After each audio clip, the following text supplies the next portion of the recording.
Good afternoon. We are here with Deborah Poulos, candidate for the 16th Legislative District. Fantastic. Now, how are you doing today, Deborah? I'm very well, thanks. Very well. Great. Let's just get right into it. How did you get started off in politics? Well, actually, I'm not a career politician, nor do I intend to be.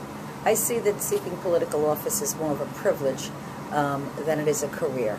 I'm a small business owner. I have my own law firm, which I've been at for 20 years. And I believe that my skills in practicing law, doing some mediation, and bringing two sides together to resolve a dispute will be my biggest asset in the county legislature, along with the fact that I do a lot of volunteer work. I do a lot of work with the community groups, and also I'm a lifelong resident of Suffolk County. I love this county. I'd like to see it prosper.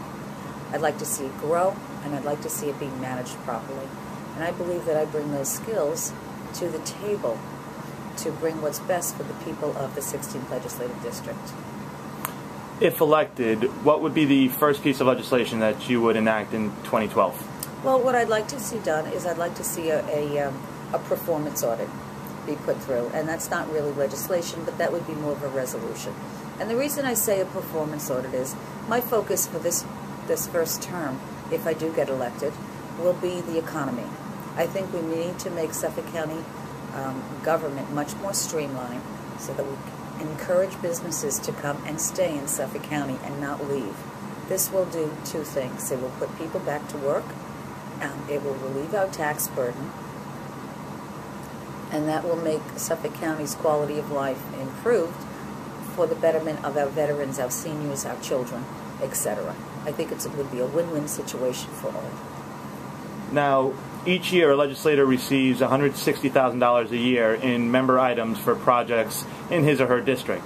Do you support this budget line item, and if so, why? Okay. I have some issues with that $160,000 per year.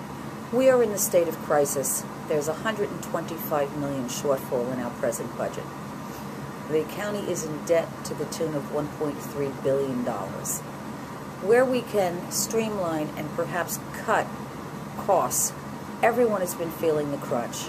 So if we could take that $160,000 and perhaps either put it to better use to reduce our debt, or before that each legislator gives those funds out to their various groups, we need to really research and take a look at the absolute need, because we do need to streamline many of our services that we have in Suffolk County. And I just want to qualify something. When I say streamline, I do not mean cut jobs. I do not mean that one bit. When I say by streamline is make Suffolk County much more business friendly.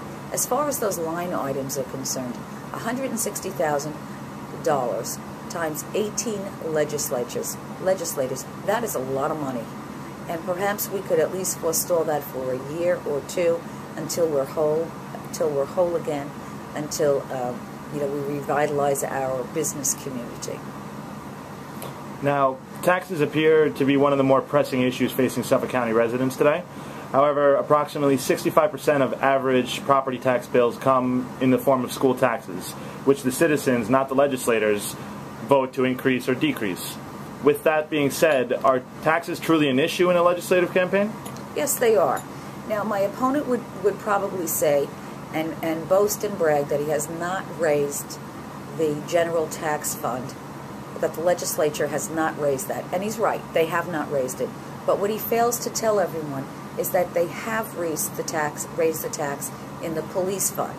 They have also raised the taxes on our home heating fuel bills. And Mr. Stern continues to support those taxes on our home heating fuel.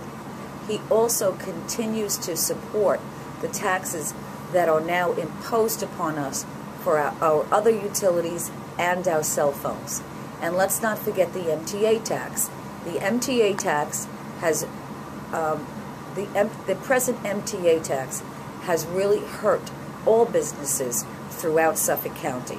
And that MTA tax, we need to put pressure on our state leaders to have that MTA tax repealed. Now, being the legislative candidate for Suffolk's 16th district, you brought up the incumbent, Steve Stern. What makes you a better candidate than Mr. Stern? Well, you know, I've listened to Mr. Stern speak. I've also listened to Mr. Stern's debates from 2007 and 2009. And off the top of my head, I can tell you that Mr. Stern has not delivered. He's not delivered what he's promised in 2007, and he's not delivered what he promised in 2009. Consistently, since he's been in the county legislature, and I've checked his record, he has continued to vote yes on and approve every capital budget that the county executive has proposed. Now, if you go a little deeper into that capital budget, you'll find that what the county executive proposes and what eventually gets passed, there's a great differential in the amount of money that finally gets paid and approved. During Mr. Stern's tenure in office, the budget has the debt. I don't mean the budget. I mean the debt. The county debt has increased by 76%. That is not effective government, in my opinion. In addition to that, the unemployment rate in our county has doubled. All of these things on Mr. Stern's watch. That's what makes me a better candidate. I have an economic plan. Mr. Stern does not have a plan.